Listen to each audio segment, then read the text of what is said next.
11세기 중국 북송 시대에 문동이라는 화가, 유명한 시인이자 화가가 있었습니다. 그는 시문 글씨가 매우 뛰어났고 또 그림에도 굉장히 뛰어났는데 특히 이 죽화, 대나무 그림에 아주 탁월했다라고 합니다.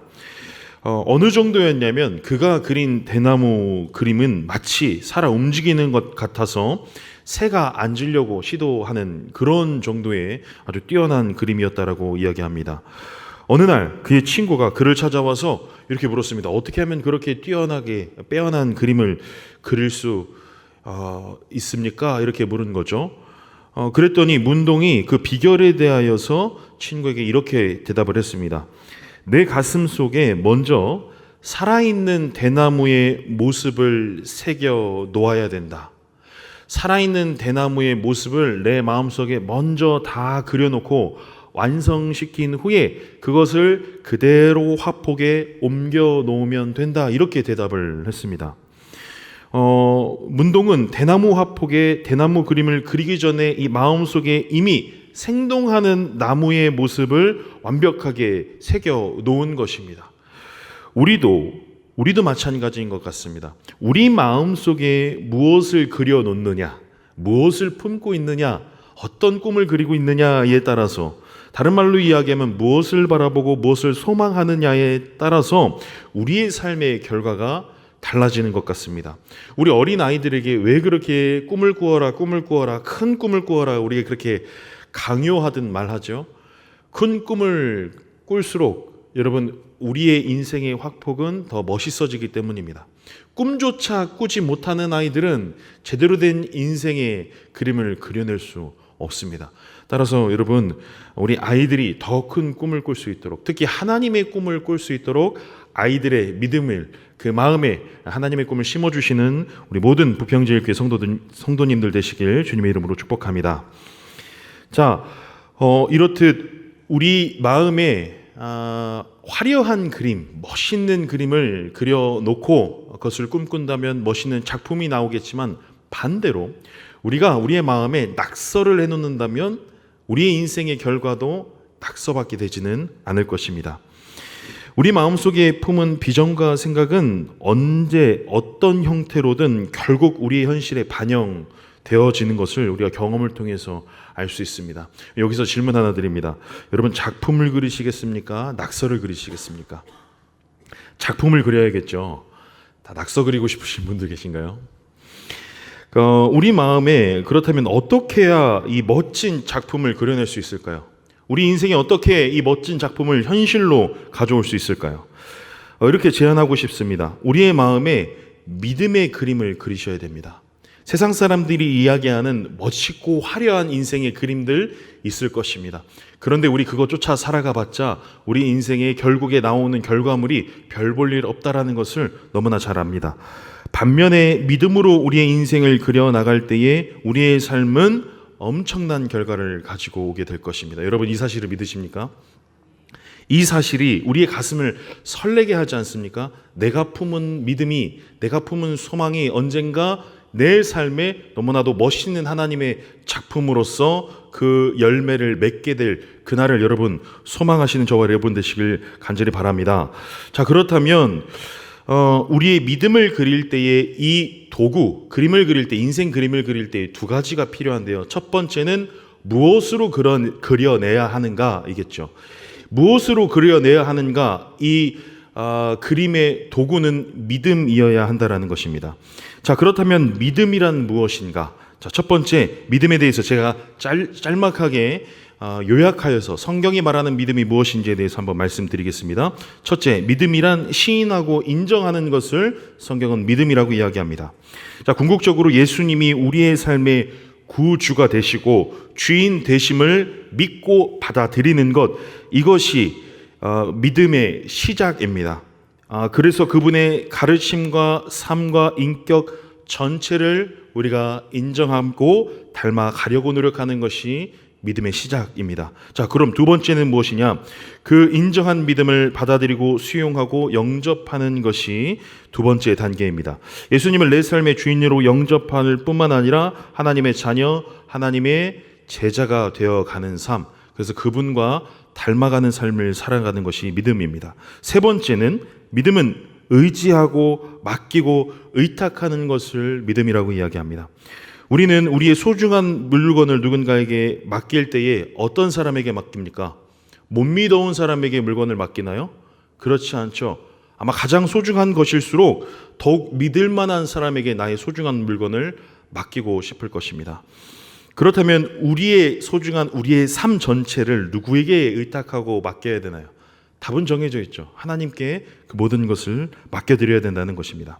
자, 네 번째, 믿음은 견디는 것입니다. 믿음을 뜻하는 히브리어 중 흔히 쓰는 아만이라는 단어 말고 또 다른 단어가 있는데 에무나라는 단어입니다. 이 에무나라는 단어는 그 뜻 안에 이런 의미를 담고 있습니다.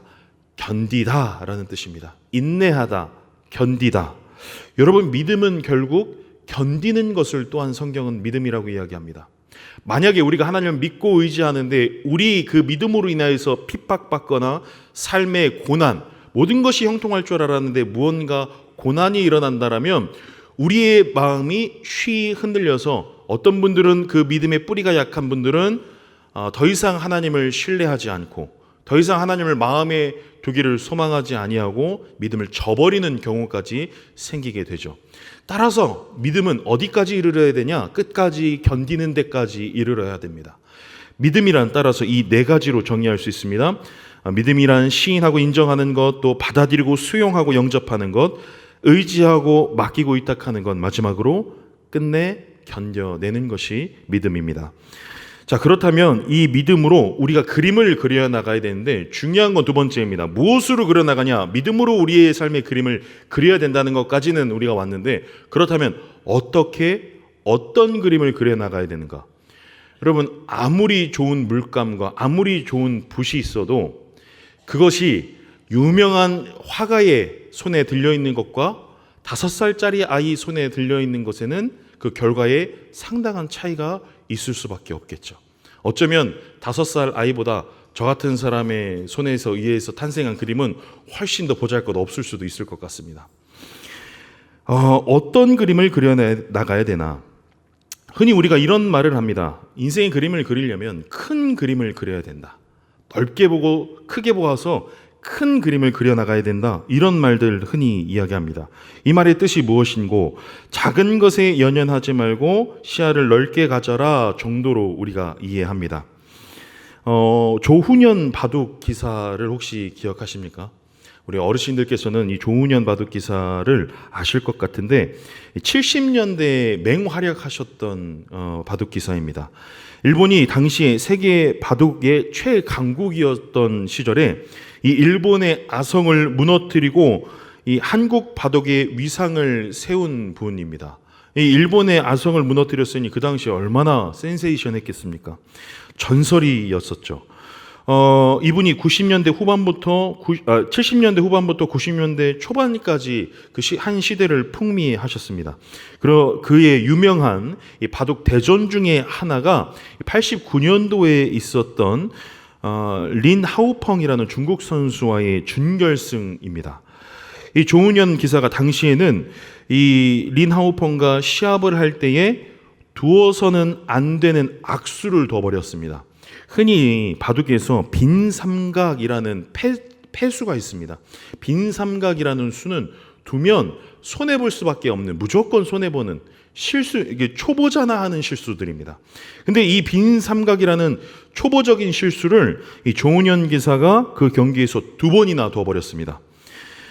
저는 바둑의 내용을 잘 모르지만 이것은 돌 3개를 삼각형으로 두게 되는 건데, 아무튼 이 수를 두면은 그 경기는 패한 것과 마찬가지인 그런 악수입니다.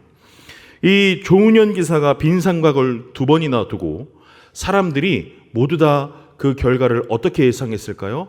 이 경기는 졌다라고 생각을 했습니다. 준결승에서 떨어지는구나. 이 조훈현 바둑 기사의 아성이 여기서 무너지는구나. 다 그렇게 생각했습니다. 그런데 어떻게 결과가 됐을까요? 이겼죠. 승리했습니다. 결국 그 대회에서 우승했습니다.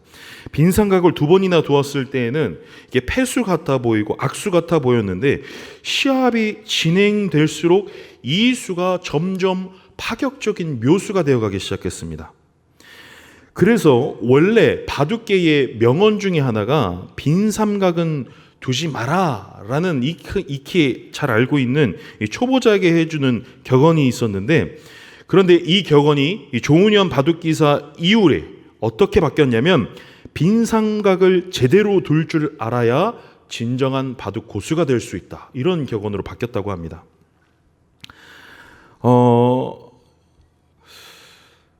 조훈현 기사는 이 빈 삼각을 둘 때에 실수로 둔 것이 아니었습니다.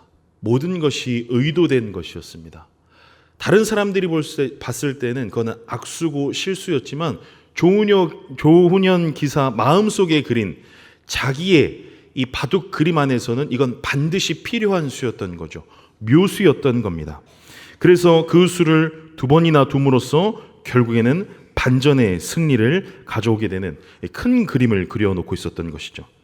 자, 오늘 본문에서 예수님도 큰 그림을 그려나가기 시작하십니다. 도무지 우리의 눈에는 예수님이 패착, 악수를 두는 것 같아 보이는데 예수님의 마음속 그림에는 반드시 필요한 수를 예수님께서 오늘 본문에 드러내고 계십니다. 자, 예수님께서 어떤 그 그림을 그려나가시는지 본문을 통해서 우리가 한번 살펴보고자 합니다. 일전에 이 사건, 오늘 본문의 이야기가 있기 전에 예수님은 세 번에 걸쳐서 제자들에게 자기가 십자가에 매달려 돌아가셔야 된다라는 사실을 제자들에게 알려주셨습니다. 주님은 오로지 이 십자가를 바라보고 이 십자가를 향해서 걸어 나가기 시작하셨습니다. 하나님이 뜻하신 것이기 때문에 이 십자가에 도달하기까지 예수님의 관심과 목적은 오로지 이것 한 가지였습니다. 자, 예수님이 예정된 십자가의 죽음을 향하여서 묵묵히 예루살렘으로 향하셨습니다. 그리고 이곳에서 이 여행의 목적이 무엇인지 제자들에게 다시 한번 알리기 시작하십니다. 그래서 12제자를 불러 모아두고 이렇게 이르십니다. 오늘 본문 20장 18절에서 19절입니다. 보라, 우리가 예루살렘으로 올라가노니 인자가 대제사장들과 서기관들에게 넘겨짐에 그들이 죽이기로 결의하고 이방인들에게 넘겨주어 그를 조롱하며 채찍질하며 십자가에 못 박게 할 것이나, 이렇게 기록하고 있습니다. 이 말씀의 뜻이 무엇입니까? 나 지금 예루살렘으로 가는데 그 목적이 뭐냐면 고통받기 위해서야, 결국에 십자가에 달려 죽기 위해서야 라고 이야기를 하고 계신 거예요. 이 제자들에게 이러한 말씀을 세 번이나 반복해서 말씀하셨을 때 제자들의 반응은 어떠했을까요? 당연히 부정적일 수밖에 없었습니다. 마태복음 16장 21절, 처음 예수님이 그 순환을 예고하셨을 때입니다. 이때로부터 예수 그리스도께서 자기가 예루살렘에 올라가 장로들과 대제사장들과 서기관들에게 많은 고난을 받고 죽임을 당하고 제3일에 살아나야 할 것을 제자들에게 비로소 나타내시니 베드로가 예수를 붙들고 항변하여 이르되 주여 그리 마옵소서, 이 일이 결코 주께 미치지 아니하리이다. 베드로의 고백이 이렇습니다. 주님, 그런 말씀 마세요. 그렇게 행하지 마세요. 이 일이 일어나지 않게 제가 반드시 주님을 막아낼 것입니다. 이렇게 이야기를 합니다. 팔짝 뛴 것이죠. 어떻게 우리가 따르는 스승이 죽음을 당하게 순순히 우리가 가만히 있을 수 있겠느냐라는 것입니다. 그때 예수님께서 베드로를 향하여서 이렇게 말씀하십니다. 23절입니다. 예수께서 돌이키시며 베드로에게 이르시되 사단아, 내 뒤로 물러가라. 너는 나를 넘어지게 하는 자로다. 내가 하나님의 일을 생각하지 아니하고 도리어 사람의 일을 생각하는도다 하시고, 하나님의 일을 생각하는 것에 대해서 예수님이 이때 베드로를 향하여서 말씀하십니다. 하나님의 일을 생각하는 것, 이게 여러분 믿음입니다. 우리가 우리의 원함을 가지고 우리가 원하는 인생을 꿈꾸는 것, 여러분 그것은 믿음이라고 할 수 없습니다. 오히려 우리는 하나님의 일을 생각하고 그 하나님의 일을 쫓아가기로 할 때에 우리는 인생의 멋진 그림을 드디어 그려나가기 시작할 수 있습니다. 예수님께서는 오로지 이것에 집중하셨습니다. 하나님의 뜻이 무엇인가? 하나님이 원하신 것이 무엇인가? 여러분, 이것이 우리가 그려야 할 믿음의 그림인 줄로 믿습니다. 자, 마태복음 17장에서는 두 번째 순환을 예고하십니다. 이때 제자들이 몹시 슬퍼했다라고 성경 기록하고 있습니다. 이때 비로소 예수님께서는 부활에 대해서 이야기하기 시작하십니다. 그리고 이것이 반드시 이루어져야만 한다고, 너희를 위하여, 이 땅의 모든 사람들을 위하여 이것은 반드시 이루어져야 된다고 말씀하셨습니다. 이때에도 예수님은 오로지 하나님의 뜻에만 집중하고 계셨습니다. 그때에 제자들을 향하여서, 슬퍼하는 제자들을 향하여서 예수님 뭐라고 말씀하시냐면 그들의 믿음 없음을 책망하셨다라고 성경 기록하고 있습니다. 마지막으로 세 번째 순환을 예고하셨을 때에 이제 제자들의 관심은 전혀 다른 데 있었습니다. 첫 번째는 예수님 절대 그런 일이 일어나게 저희가 가만히 두지 않을 겁니다 라고 이야기했다면, 두 번째 예고하셨을 때는 그저 슬퍼했다라고 말씀드렸죠. 세 번에 이르러서 제자들의 반응은 무엇이었을까요? 놀랍게도 제자들은 예수님께서 자기가 십자가에 달려 돌아가셔야 될 것을 세 번째로 예고했을 때 무슨 이야기를 했냐? 누가 예수님의 우편과 좌편을 차지할 것인가에 대해서 논쟁하고 있었습니다. 누가 더 뛰어난 예수님의 제자인가? 누구의 공로가 더 큰가? 그래서 누가 더 큰 상급을 받아야 하나? 이것을 가지고 다투고 있었다라는 것입니다. 제자들은 예수님의 큰 그림을 전혀 보지 못했습니다. 제자들은 지금 주어진 이 한순간 내 눈앞에 펼쳐진 것에만 목을 메고 있었습니다. 하나님의 큰 그림을 전혀 보지 못하고 내가 원하는 것, 지금 내가 바라는 것은 예수님이 죽지 않는 것을 바라는 것. 내가 바라는 것은 그저 그것을 멀리 떨어져서 슬퍼하는 것. 지금 내가 바라는 것은 예수님 그 나라를 이루셨을 때 내가 더 큰 보상 먼저 받는 것. 오로지 여기에 관심이 있었다라는 것이죠. 그들의 시야가 얼마나 편협하고 좁았는지를 보여주는 대목입니다. 그들은 예수님의 죽음에 아무런 반응조차 하지 못하는 상태가 되어버렸습니다. 이 세 번의 순환 예고 후에 결국 예수님이 십자가에 달려 돌아가셨죠. 예수님이 세 번씩이나 왜 순환을 예고하셨을까요? 한 번이면 좋겠을 텐데. 예수님이 세 번씩이나 제자들에게 자기가 가야 될 길을 명확하게 알려주신 이유는 그것입니다. 내가 그 길을 반드시 가야만 하고 이 길은 피할 수가 없으며 이것을 위하여 내가 보냄을 받았다라는 것을 그들에게 가르쳐주기 위함이었습니다. 이것이 인생이고 이것이 우리가 인생의 멋진 그림을 그릴 수 있는 비결이다라고 이야기해 주는 거죠. 내가 그리는 그림이 아니라 누가 그리시는 그림을 따라가는 겁니까? 그렇죠. 하나님이 그리시는 그림에 내 인생의 경로를 수정해 가는 것입니다. 이것이 어떤 의미가 있습니까? 당장 제자들이 보기에 주님의 죽음은 상상도 못할 패수였죠. 악수였습니다. 절대 일어나서는 안 될 최악의 상황입니다. 그러나 믿음의 눈으로 바라본 예수님이 보시기에 이 십자가의 의미는 악수가 아니었고 반드시 있어야 될 묘수였습니다. 예수님이 십자가에 결국 달리시고 숨을 거두실 때에 마지막으로 하신 말씀이 무엇이죠? 다 이루었도다. 다 이루었도다. 결국 제자들이 보기엔 최악의 수는 예수님의 사역의 방점이었습니다. 다 이루었도다. 이것으로 인하여서 내가 드디어 내 인생의 큰 그림을 완성했다라는 것입니다. 반드시 이루어져야만 할 일, 온 세상이 구원받기 위해서 주님이 일으키신 이 사랑의 사건은 제자들이 보지 못한 믿음의 큰 그림이었습니다. 오늘 우리가 그려야 할 믿음의 큰 그림이 이제 감이 잡히죠. 우리 하나님은 어떤 하나님이십니까? 전능하신 하나님이십니다. 여러분 이 사실을 믿으십니까? 모든 것이 가능하시고 모든 것을 아시는 전능하신 하나님이 우리의 아버지이십니다. 그 하나님이 우리의 아버지가 되어주셨고 우리의 왕이 되어주셨습니다. 그렇다면 그 말의 뜻은 무엇인가요? 하나님이 우리의 왕이라는 건 무슨 뜻입니까? 하나님의 통치를 받는다는 뜻이고 하나님의 다스림을 받는다라는 뜻입니다. 앞서서 믿음에 대해서 이렇게 말씀드렸습니다. 믿음은 하나님을 인정하고 내 마음의 구주로, 주인으로 받아들이는 것이 믿음이다. 주인은 그 삶을 자기 마음대로 하실 수 있습니다.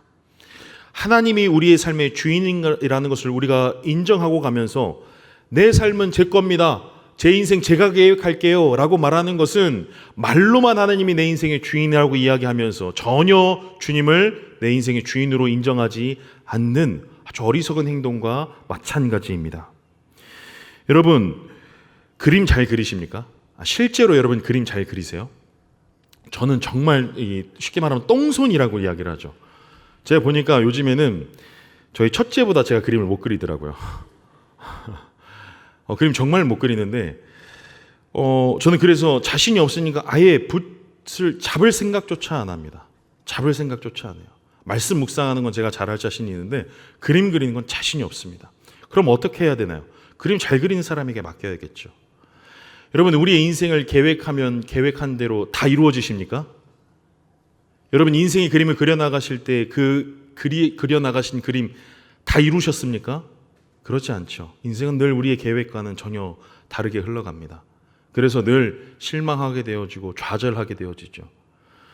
그리고 만약에 혹여나 우리가 우리의 인생을 뜻하는 대로 이루어내서 우리의 인생의 크고 작은 목적들을 하나하나 이루어간다 할지라도 여러분, 나중에 훗날 돌아서서 우리 인생 내 마음대로 살아왔다라고 생각했을 때 멀리서 바라보면 그 인생이 결국에는 엉망이었다라는 것을 우리가 알게 됩니다. 그렇다면 우리는 어떻게 해야 됩니까? 어떻게 하면 우리의 인생에 멋진 그림을 그릴 수 있습니까? 여러분, 이렇게 권면하고 싶습니다. 여러분, 인생의 붓을 내려놓으십시오. 여러분, 내 인생의 그림을 내가 아니라 하나님이 그리시도록 내 인생의 붓을 하나님께 내어드리시는 저와 여러분 되시기 바랍니다. 우리의 인생 우리가 그리고자 할 때 절대 뜻대로 되지 않습니다. 절대로 우리의 원함대로 되지 않습니다. 그러나 하나님이 우리의 인생의 붓을 드시고 우리의 인생의 그림을 그려나가실 때에는 여러분, 우리가 상상할 수 없는 뛰어난 걸 작품이 탄생하게 됩니다. 여러분, 최고의 전문가에게 맡깁시다. 우리 주님이 우리의 삶을 책임져 주시고 우리의 삶의 그림을 그려달라고 주님께 부탁드립시다. 그리고 부탁드렸다면 여러분, 믿고 맡겨드리시기 바랍니다. 지금 당장에 주님이 내 그림을 엉망진창으로 그려내시는 것 같아도, 지금 이 순간 내 인생의 패수, 최악의 수를 하나님이 두시는 것 같아서 막 우리 마음이 전전긍긍해서 주님의 손에서 다시 그 붓을 빼앗아 오고 싶은 충동이 이를 때에도 여러분, 견뎌내셔야 됩니다. 그 유혹을 견뎌내셔야 됩니다. 끝까지 하나님의 손에 맡겨드리시길 바랍니다. 그랬을 때에 우리가 생각했을 때 최악의 수가 결국에는 하나님이 놓으신 최고의 묘수가 될 줄로 믿습니다. 우리 반주 부탁드립니다. 우리 하나님은 전지전능하십니다. 우리의 인생을 하시고 나를 하시고 우리의 인생을 이끌어 가시는 우리의 왕이 우리 하나님이십니다. 그리고 그 하나님이 우리를 향하여서 이렇게 말씀하셨습니다. 내가 너희의 아버지가 되어줄게. 내가 너를 대신하여서 너의 인생의 멋진 그림을 그려줄게. 이제 우리 다시 한번 고백하며 나가길 원합니다. 주님, 제 인생의 붓을 하나님께 내어드립니다. 주님, 맡겨드립니다. 주님, 마음껏 주님 원하시는 대로 내 인생을 그려주시옵소서. 주님이 그 그림을 완성하시는 그 순간까지, 마지막 그 그림의 방점을 찍으시는 그 순간까지 우리가 다시 주님의 손에서 그 인생의 붓 빼앗아 오지 않고 끝까지 주님 하실 일을 바라봄으로 견뎌내겠습니다. 주님, 내 삶을 책임져 주시옵소서. 이런 고백하며 나아가시는 저와 여러분의 하루 되시길 주님의 이름으로 간절히 축복합니다. 사랑하는 하나님, 감사합니다. 주님, 우리는 늘 부족하여 우리의 인생을 우리의 힘으로 그려나가려고 할 때에 늘 그 그림은 엉망이 되어 왔다는 것을 주님, 이 시간 고백합니다. 주님, 보잘것없는 나의 손에서 그려지는 보잘것없는 그림이 아니라 하나님께서 그려내시는 세상은 감히 평가할 수 없는 멋진 걸작품의 인생 되게 하여 주시옵소서. 주님 손에서 다시 그 붓을 빼앗아 들지 않겠노라 결단합니다. 주님 그 그림 완성하실 때까지, 끝내 방점을 찍으실 때까지 주님 손에 내 인생 온전히 맡겨드리오니 내 인생의 그림을 주님 끝까지 책임져 주시옵소서. 주님 그 완성하실 주님의 그림, 하나님의 그림을 소망하며 사랑하신 우리 주 예수 그리스도의 이름으로 간절히 기도합니다. 아멘. 이제는 우리 주 예수 그리스도의 은혜와 하나님의 크신 사랑하심과 성령님의 교통하심이 이제 내 인생의 붓을 하나님께 내어드림으로 말미암아 하나님의 역작품이 완성되기를 소망하며 나아가는 우리 모든 부평제일교회 성도들 머리 위에 각자의 삶과 일터와 가정 가운데에 지금으로부터 영원토록 함께하여 주시길 간절히 축원하옵나이다. 아멘.